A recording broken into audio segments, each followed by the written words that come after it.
Warrior Weekend is here. Josh Aikens joins us today. Common sense, protecting families, protecting our children. I never thought, Josh, this would be called, far right or ultra conservative or domestic terrorism. But Josh Aikens is a committed community member in Sussex County, New Jersey, my home state. He is responsible for educating the masses, educating parents and concerned citizens, getting them involved in their school boards and a myriad of other things. We're going to talk about all of that. Board of Eds, we're going to talk about today. Josh is married. He is the dad to two young children, which I'm very curious about because my kids are in their 30s. Josh's are much younger. How you handle that today? Because I don't know, Josh. I don't know if I could handle it. I mean, I guess I'd be forced into it. But I want to say, Josh, you are an example. I always say community creates change. And you truly are one of my top warriors. I mean that from the heart. Please follow Josh on Twitter, everybody, or X, but I still call it Twitter, at Aikens, AIKENS_ Josh. Welcome, Josh Aikens, to the Warriors. Thank you for that wonderful introduction. And if you hear anyone in the background, it is because everyone's running wild, all jacked up on calories from Thanksgiving. So hopefully everyone had a good Thanksgiving over there. And we're ready to go today. Josh, let them run wild. I love that. It's music. Oh, they are. Don't worry, they are. No, but I mean, it's music to my ears because I'm going to warn you about something. And you're going to remember this many years from now. You're going to miss those kids when they're not in the house anymore. I know this sounds strange, but you're going to be like, I miss my children. 25 years from now, 20 years, whatever it is, Josh, every day I'm like, I miss those children. we often talk about some of the things when you look through the old pictures and you're like, you remember when they were like this or that? And there's a good age right now. So we're really enjoying our time with them. Good. I like that. And I liked Christmas lights. I like hearing that. First, I want our listeners and our viewers, I want you, I'm not going to read off. You have so many credits to, your name. Tell us a little bit about who is Josh Aikens. Honestly, I'm just a regular citizen. That's how I got started in all of this. When we moved to our town, which is the town that my wife grew up in, no one was running for school board. And this was many years ago at this point. So I asked a few people in town. I said, hey, can you write me in? And they wrote me in. I won. And I've been on the board ever since. Within my first term, I was appointed to be the president of the board.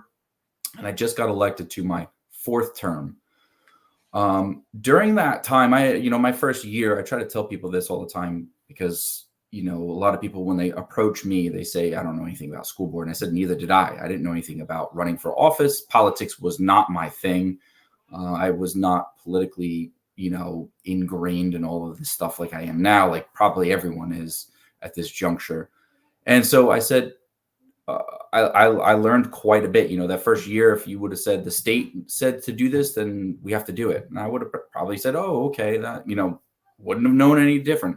But through that time and my experience and a lot of confidence, a lot of dumb questions, honestly, I realized that, there's some leeway when the state says you have to do something. Like, what does have mean? So we found that, and through that, I've pushed that information out to as many people as I possibly can because I want other people to be involved in their community. I've always been involved in my community, not politically involved, but through scouts or through community service. It was always just something that I've liked to do. I've volunteered my time at the county food bank. And then, this past year, I've decided last primary, I guess you call it, I decided to throw my hat in the ring in the political sphere. Didn't work out that way, but I learned quite a bit, met a lot of people.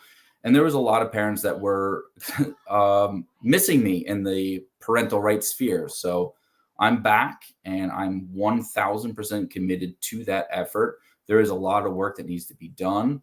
I don't need, Democrats or Republicans or independents to help me out. I just need concerned citizens, people who really want home rule to be instituted back in this state. And that's really what we're looking for. First of all, Josh, I'm stuck on when you said something about dumb questions or something. There is no dumb question. Okay. Well, take it from me. I'm quite a bit older than you, and I have learned only fairly lately, but like No, the smartest people I know actually like ask a lot of questions so that they can get the right answers. They don't assume anything.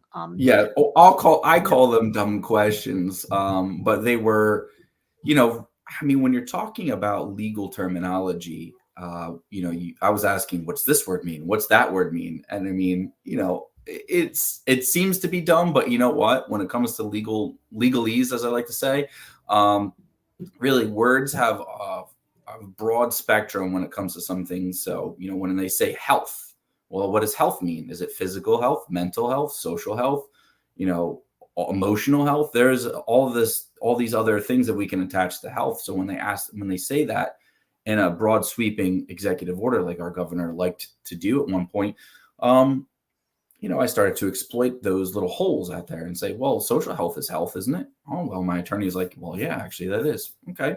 And, just like me, you can get 10 attorneys staring at a white wall and they'd argue over which shade of white that is. And it's, Right. that's what you need to work with.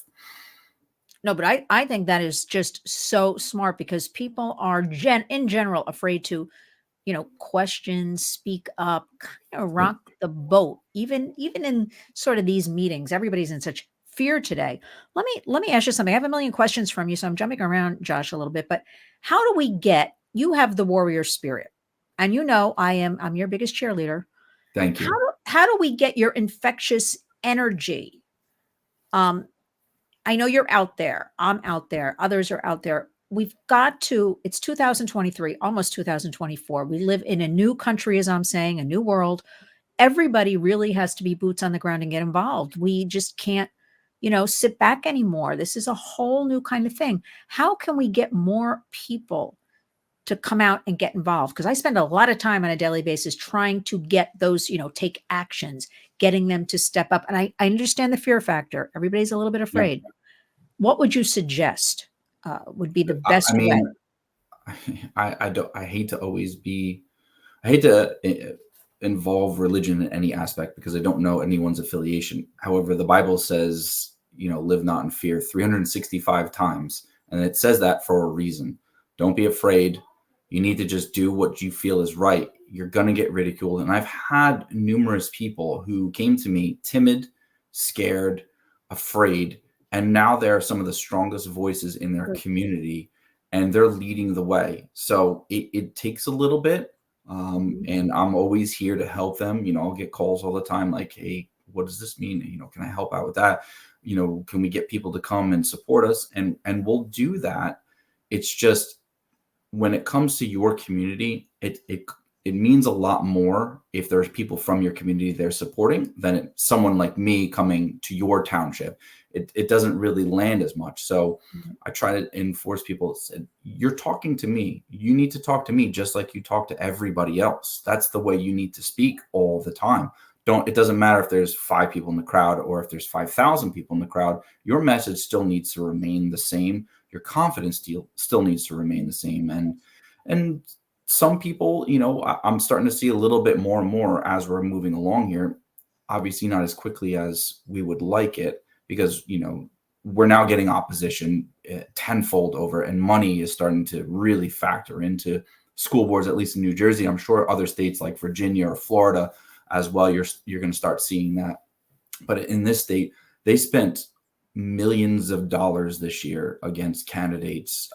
And we still, even though I wasn't involved, there was another organization that helped me out, and she did a fantastic job. She still landed about a 67% win ratio. In the 3 years that we've been doing this, we've landed over 1,000 people on school boards, over 1,000 Wow. that weren't there. So you go from 0 to 1,000 in 3 Incredible. years. Incredible. That just proves that this can be done with, some Absolutely. hard work and all that. Now let's get into my beautiful home state of New Jersey. I do love New Jersey. I really do. You know what, Josh? I couldn't wait to get out of there at 18 and come to New York City, go to NYU, the whole bit. And now I find myself pining for New Jersey and visiting quite frequently, even if it's just to do grocery shopping, because I like going back there. It's my form of therapy these days. Don't forget your bags, by the way. Don't forget your bags. Can't have those plastic bags. Well, The same thing in New York. New York and New Jersey kind of piggyback each other. I'm Ugh, always getting out of the car in Jersey and going back to the parking lot to get the bags out of the trunk because I always walk in every store and forget the bags. But I do it's it it's here it's too. always So the it's always the dads though that what I see is they'll just take the cart out, no bag, and they'll just dump it into the back of their vehicle because they're just like, I forgot my bags. no, We always, I've actually seen that. They just have the carts like full of everything and they just like yeah. stick it all in the trunk or something like that. But Uh, I'm getting better at this bag thing with everything happening in our country and world. It's the bags that they're worried about. Now, yes. lay out this landscape. What do we need to know about New Jersey right now as far as what you are concerned about? What are some of your top issues, whether it's, education, whether it's medical, all of it? Tell us what is happening we need to know about. So everything sort of stems from Trenton's overreach, right? They want to meddle in every little aspect of everyone's life, whether it's medical freedom. There's organizations that are addressing that issue, especially when it comes to children and forcing vaccines and mandates on children. And my concern, while that was one of the major things, it was also focused on the teachers because a lot of the teachers were forced to get vaccines and they didn't want to, or if they didn't, they had to test every other day. It was ludicrous. So there is that aspect. Obviously, education, which is important to me. We just the governor, through bipartisan measures, by the way, is about to sign a bill which lowers teaching standards. So anyone who wants to be qualified as a teacher now doesn't have to pass the reading, writing, and arithmetic aspect of the teaching world. Wait a minute, Josh, you got to stop. I got to interrupt. I don't. Yeah. What What is this? What do you mean they don't have It's to? a new Yes, bill. sir. If you want to look it up, I do. What is it?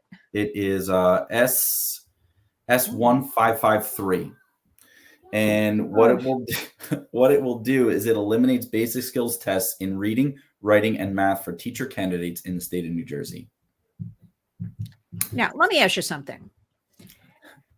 Is this because it's part of our whole what we're getting, becoming normalized, just dumbing everything down? Is it a lack of teachers now and they're very desperate to get teachers in there? Is it all of the above? Because as we know, Josh, kids in every single state are behind Yep. basically K through 12 in all of their academics Yep. since I don't like to say the word, but I'll say it, that COVID thing. Okay. I've heard of that before. We're I've not heard of it. catching up. We're not catching up. There's also the hidden secret. I don't know about Jersey, but here in New York, the absenteeism rate. Nobody's looking for all these kids. I did hear, and I can't get proof on it, but I did hear about 41% of New York City public school children, I'm sorry, New York State public school children never came back after COVID. Now, again, I heard 41. from I heard from two reliable sources, but I can't exactly get it in, the proof. But we do know there's tremendous absenteeism. So what's happening in Jersey? First, the thoughts on the teachers, because you mean anybody could apply to be a teacher now? You think that? Essentially, it does seem that that is the route that we're heading. We do have a teacher shortage in the state. I believe that there's a teacher shortage in the country. So New Jersey's, not, we're not unique in that regard. Why Mhm. there's a teacher shortage, one could only speculate. I think individuals taking the route of teaching profession, you'd have to ask them one way or the other. Right.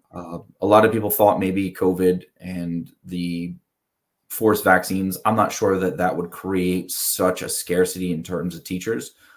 Some people will say, well, it's people like me that are causing that, for parents going to schools and yelling and doing all that stuff. I don't advocate for the screaming and yelling at teachers because a lot of times I feel like, you and I have talked about this before. Mhm. Teachers sort of get caught in the crossfire Yes. between parents and the administration and the state, and certainly it's not fair. So it is hard to say what is creating this gap in teaching.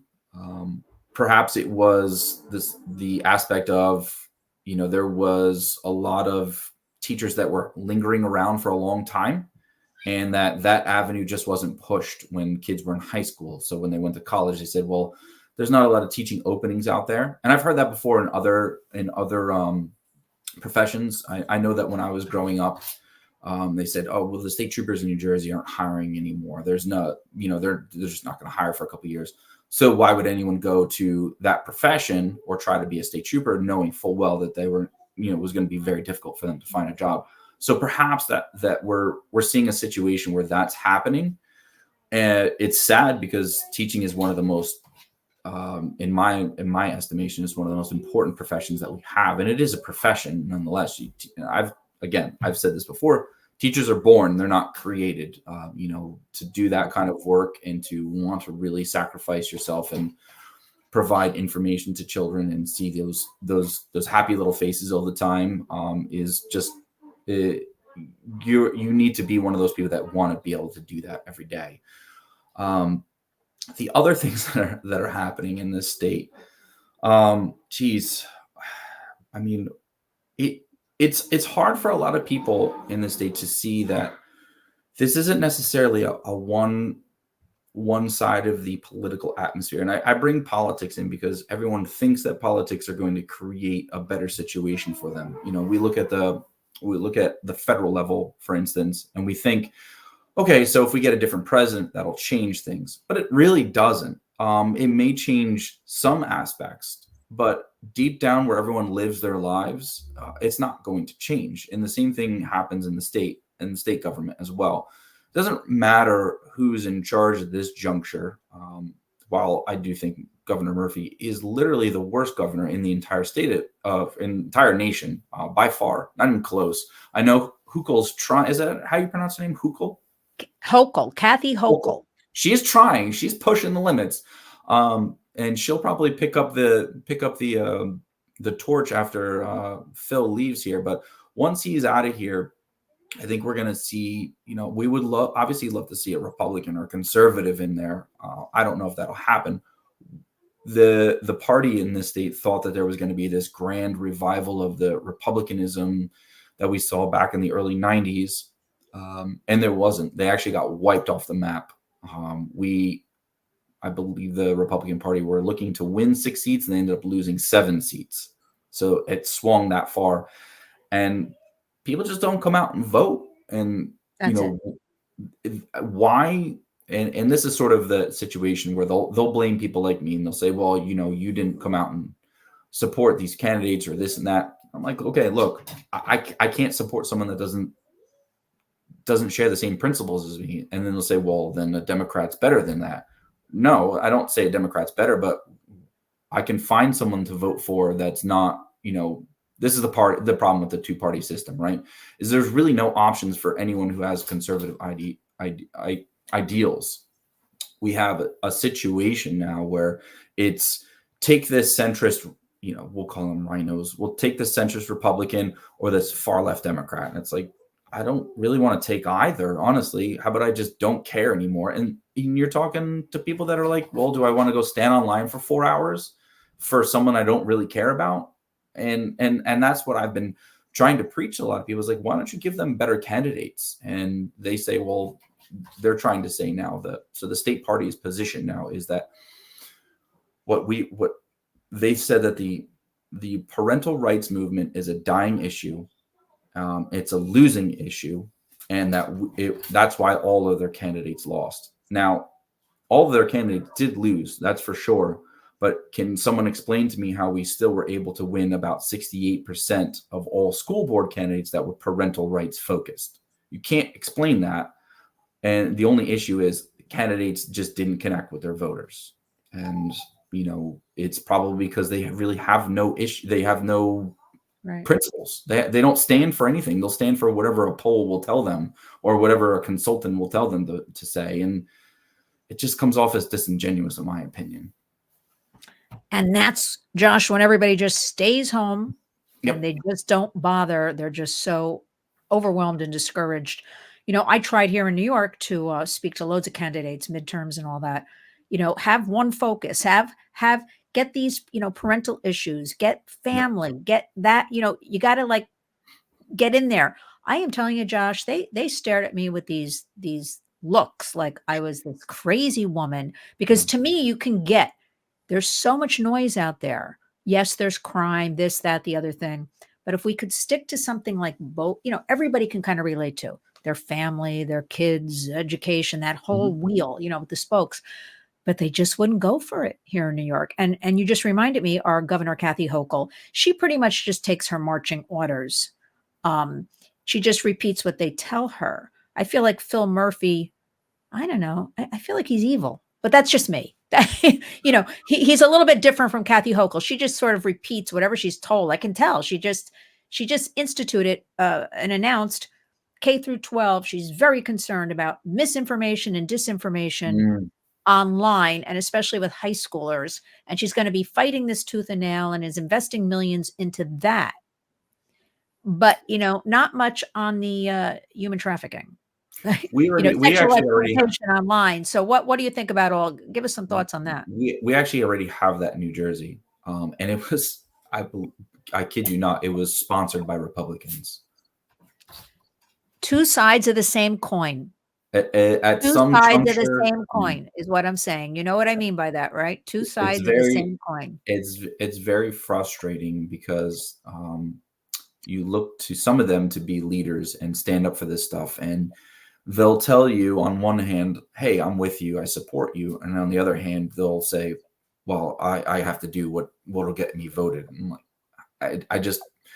I don't understand that. Now, again, there's always a way to approach a situation or a topic, for instance, parental rights. And I tell people, look, there's certain people in this movement that while I support their aspect and their perspective and where they're coming from, I don't necessarily agree with how they push that message.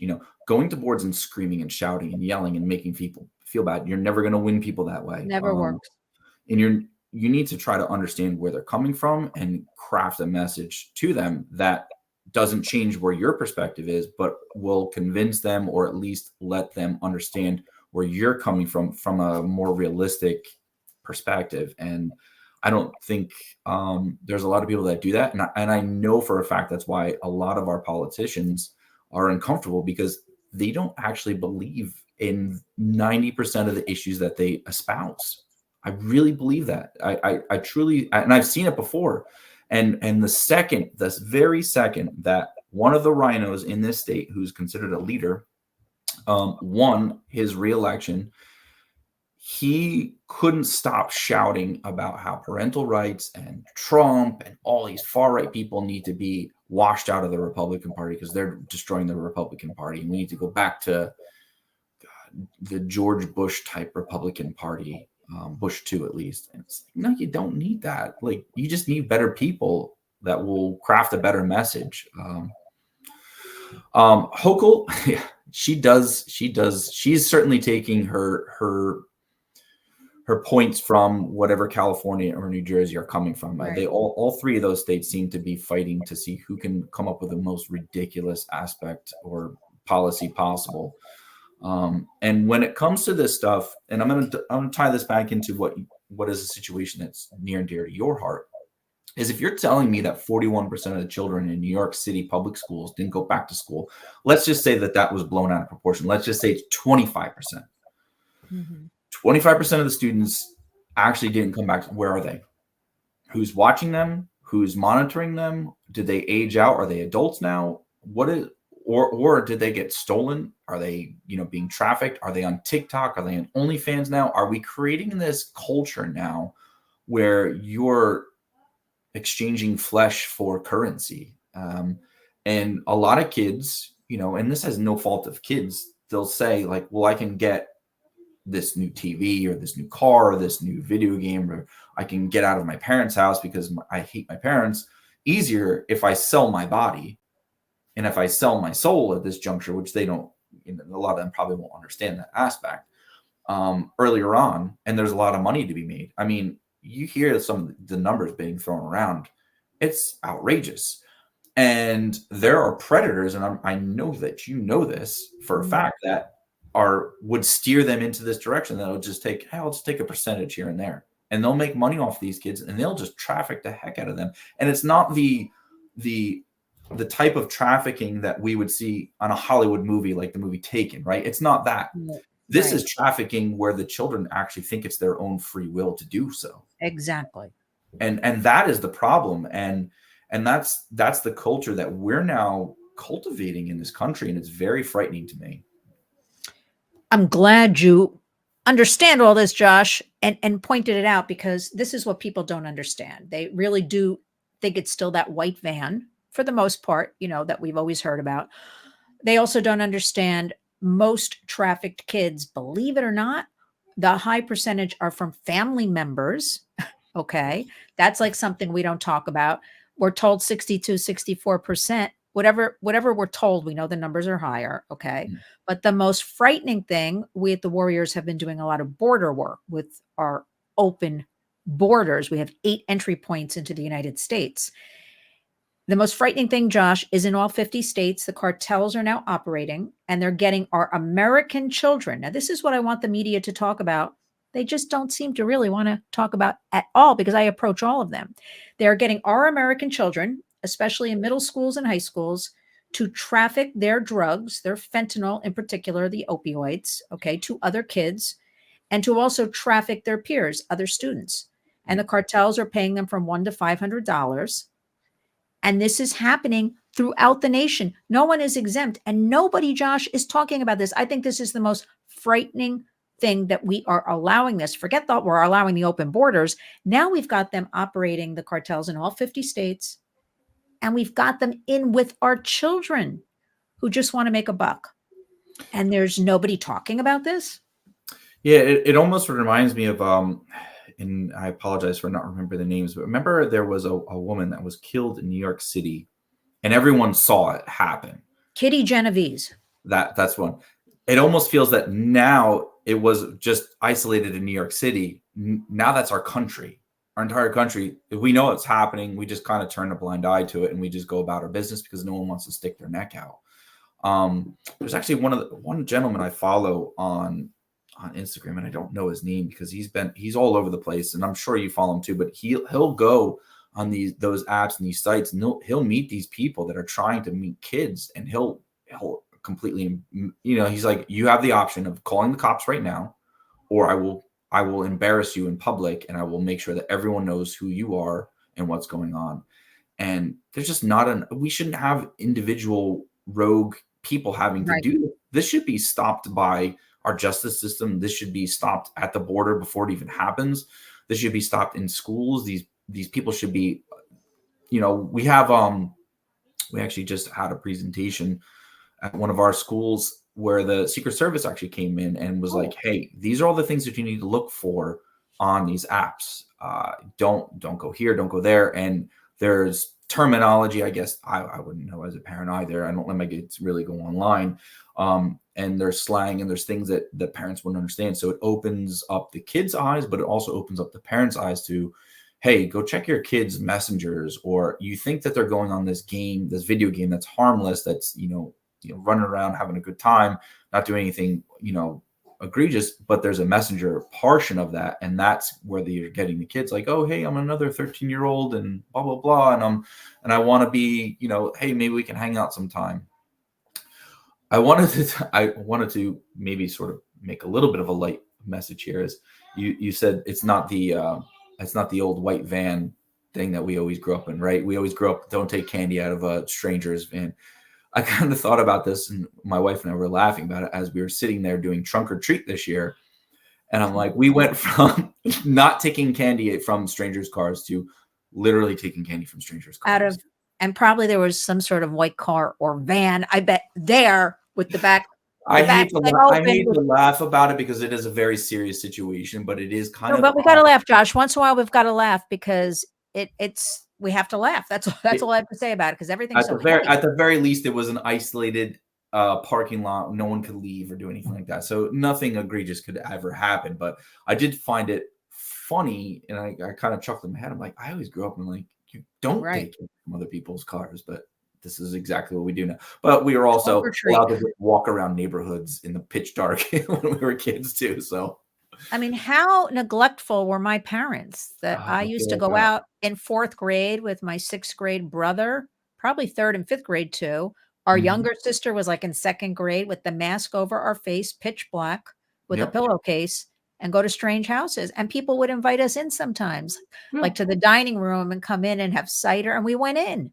Yeah. And Now, no one ever luckily, thought. nothing ever happened, so, But but but how things strange did is that? happen, and that's what I wonder is Things why? must have happened to some kids. I Is don't. it is it is it because media now is covering stories more, or the world seems to be a little bit closer in terms of collecting information that we know about this more? Was it always happening at this frequency? Because I just felt that the world was a little bit of a safer place growing up. And kids were allowed to go out on bikes and go into the woods and go Mhm. down neighborhoods and go over people's houses. No one does that anymore. And that's sort of a difference between your kids who are 30 and my kids who are, under 10. That doesn't happen anymore. I was telling my wife, I'm like, growing up, like sleepovers and campouts, like that was some of the coolest things we did growing up. They don't do that anymore at all. I And would I don't know if I would ever even let that happen. I pretend, I'll say to my husband, if the kids were here now, like there would never be a sleepover. We used to do Mm, sleepovers. Kids would come to our house, they'd go to their house. I mean, I knew the parents and all that, yeah, but even now, if I had little kids, never. I would never do never. that. Um, Here's what I think. I think these horrible things were always happening to children. Okay.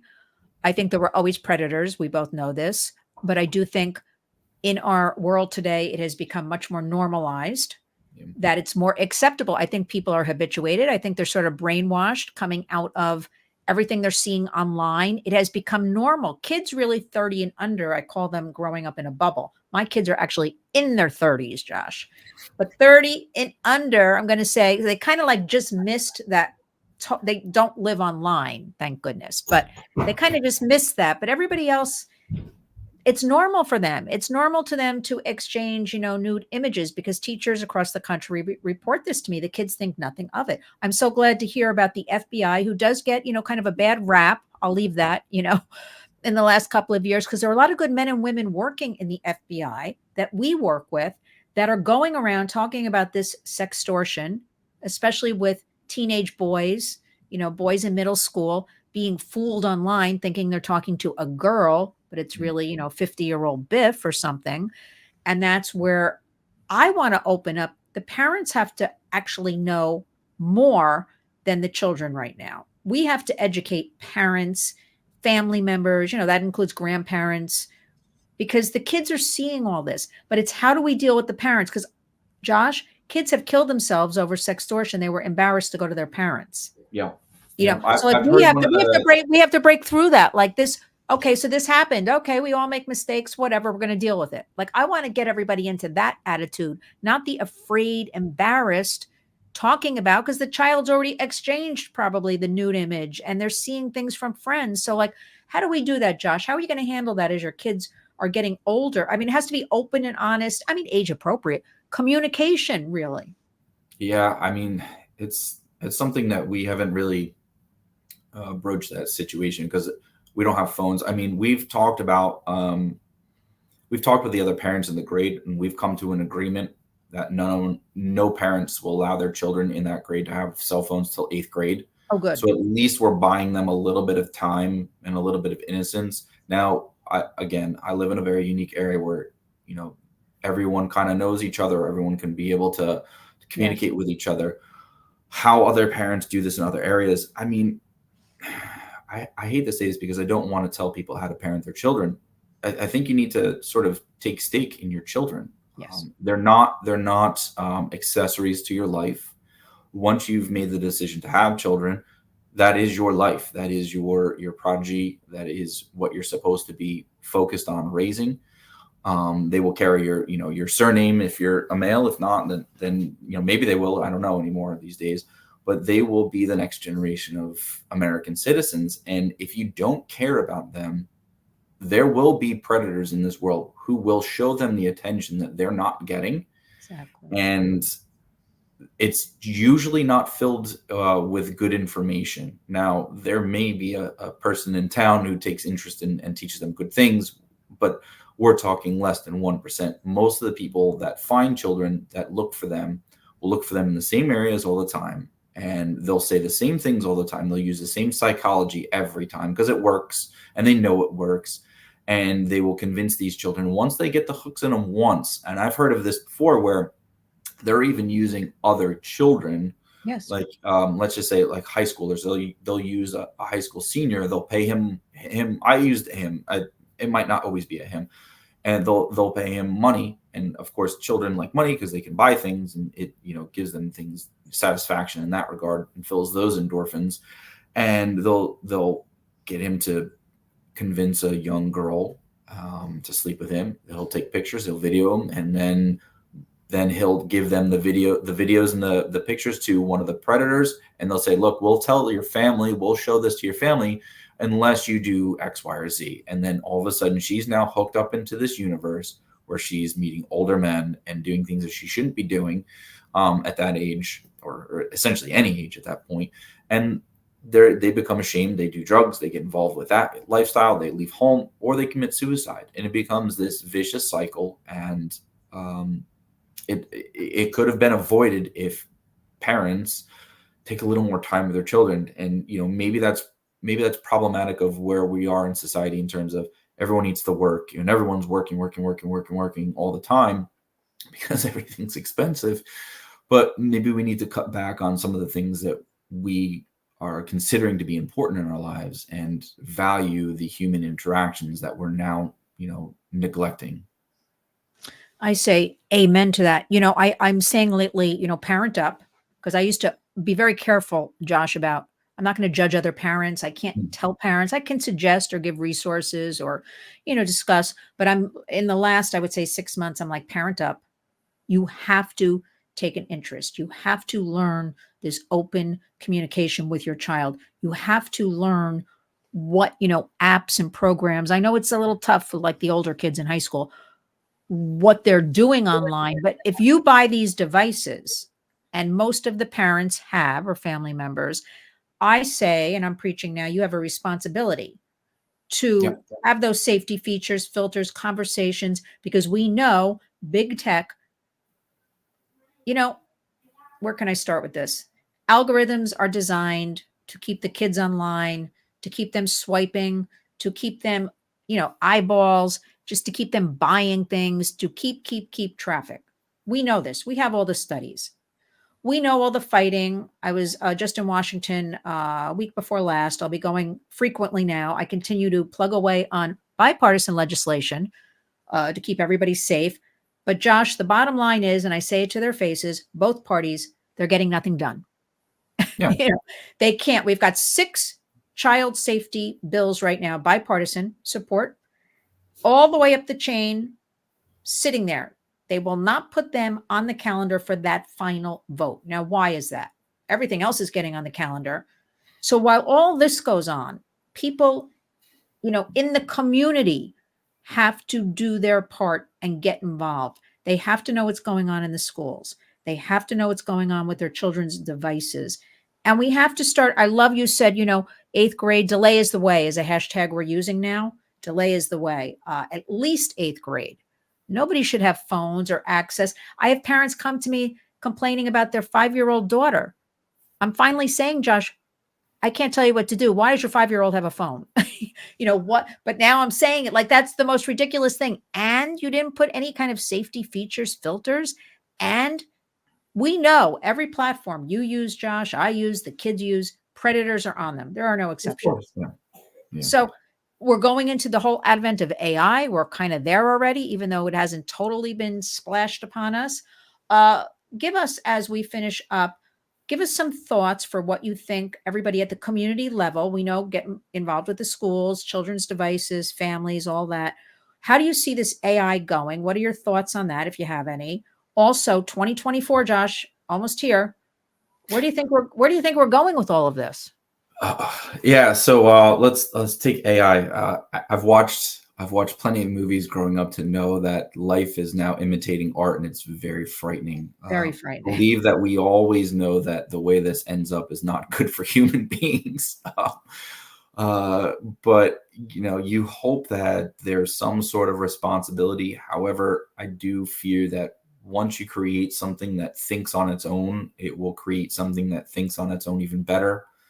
And we will then lose control. They say Pandora's box has been opened. It's open now, and we're in it. No one even decides to close it at this juncture. So my opinion on that is I fear for everyone going forward. I, I, I hope that it doesn't go the way of, the way we predict and the way everyone would think it would go. But I don't see any other way. I don't see any other way. So just prepare yourself. I think a lot of people do that, prepping and all that nonsense. But it is important to be prepared just in case something does go crazy. But AI, I don't know why anyone decided to do AI. I feel Money. like What do you think? I Money know, I know, I and know, power, money and I control. Oh, know. come on. That's the answer to I everything. know Money that and control. it's naive of me to not understand that probably was the way they were doing it, and I don't believe that they were doing it out of the goodness of their heart or to help people out. At this point, you're gonna eliminate. I feel like I think Elon even said it himself. Jobs will be obsolete in 50 years. No one will need to do literally anything because AI will take care of it. God, I just think It's that's it's frightening it's a for dystopia. It's a dystopia. Now for yeah, 2024, what's happening in Jersey and across the nation. oh How do you gosh, see it going as we enter into this election? And now, not to get too political, but I will. We've got this whole distraction. We've got the Israel Hamas thing going on. It's yeah. just all crazy. And I'm jumping in, Josh, but do your kids see any of that or ask any questions? Like, how do you explain that to like I kids? actually don't watch the news myself. Good. I'll grab it from X or Elon's website, whatever you want to call it these days.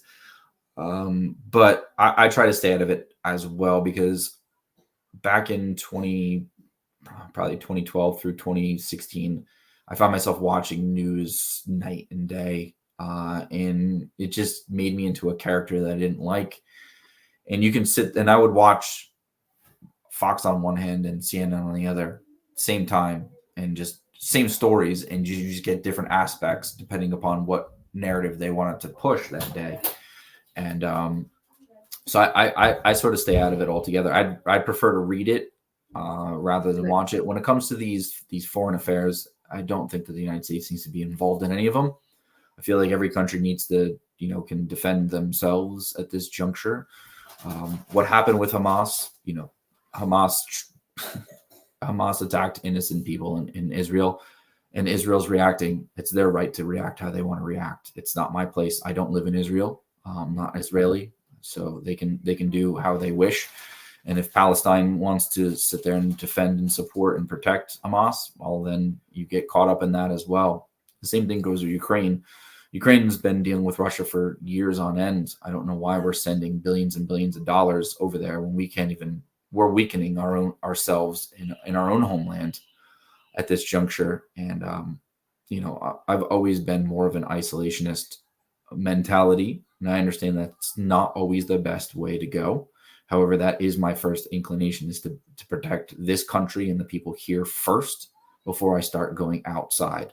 I don't carry the Teddy Roosevelt mentality of we need to police the world.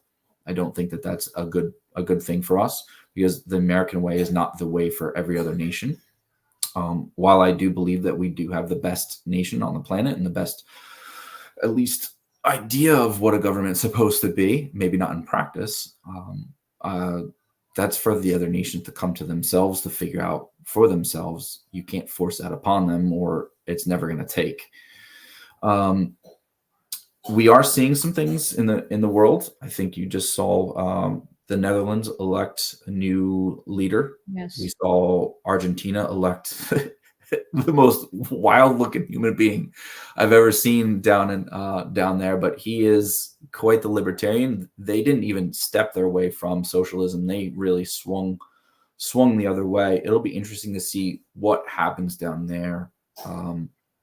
Now, in this country, obviously, I will support, I do like a lot of the things that Vivek has been saying. I think ideologically, him and I are aligned quite a bit. I've read a lot of his books. I don't think he's got enough that will get him over the border in terms of winning this race. I do think you're going to be facing Trump, and I think that Trump will be the Republican nomination, despite all the efforts of the GOP, because they will fight him tooth and nail to stop him.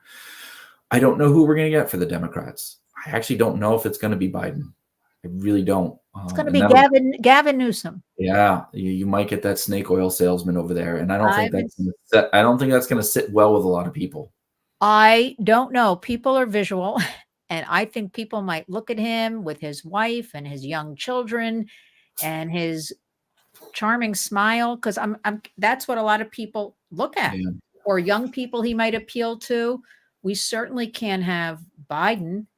he I mean, just comes off as disingenuous to my, and he's so to fake. you and me, because we can Yeah, see through it. We know things, but the public, look, I just want to go back. If we could have a couple of those billion for our education system that are going to Israel now and Ukraine, if we could have it for the human trafficking, for more awareness, every school should be having more online safety classes, more teachers, pay yeah, teachers a decent wage. For years, correct.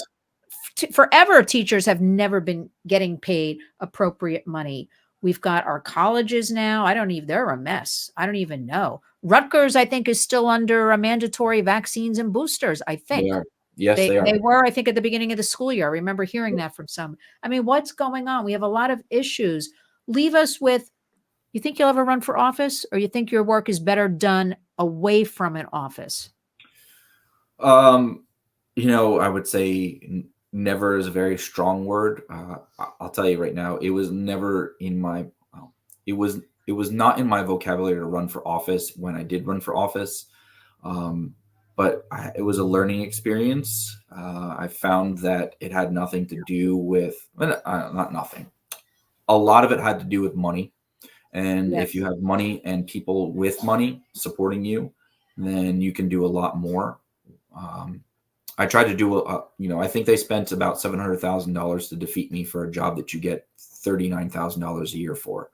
I spent about 50,000. And that's, not always my own money. A lot of that was donations as well. And, I came within a point. Still lost. Doesn't matter if you come with 1 point or 10. I'm not really interested in that at this juncture. I don't know if politics is the way to go for me. I would rather serve my community. I'd rather do a good job for the people around me.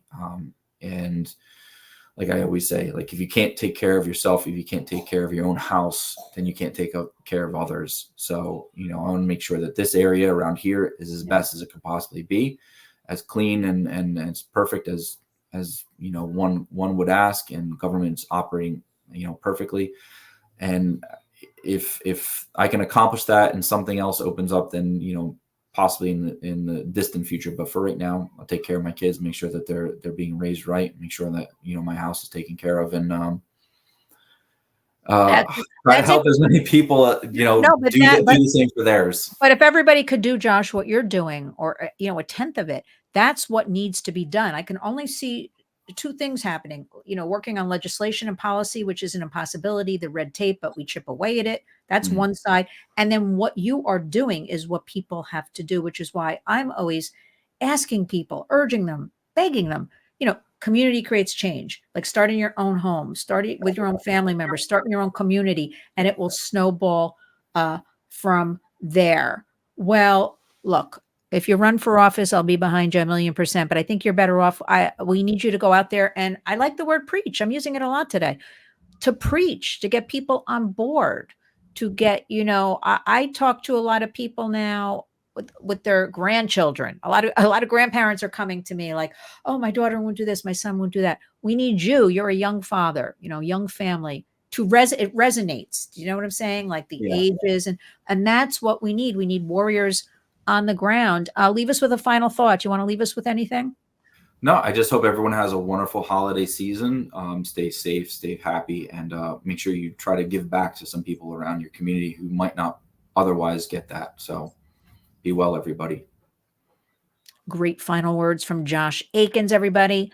At Aikens, AIKENS _Josh. You can see it right there. We're going to load in all your information. What's the best way? Twitter, right? I mean, X, whatever it's X, called. yeah, Twitter X to whatever follow. you want to call it. You've Yeah. got some, I'm just going to leave it because I want people to go follow you. You've got some, they make me laugh out loud. Some of the things you tweet.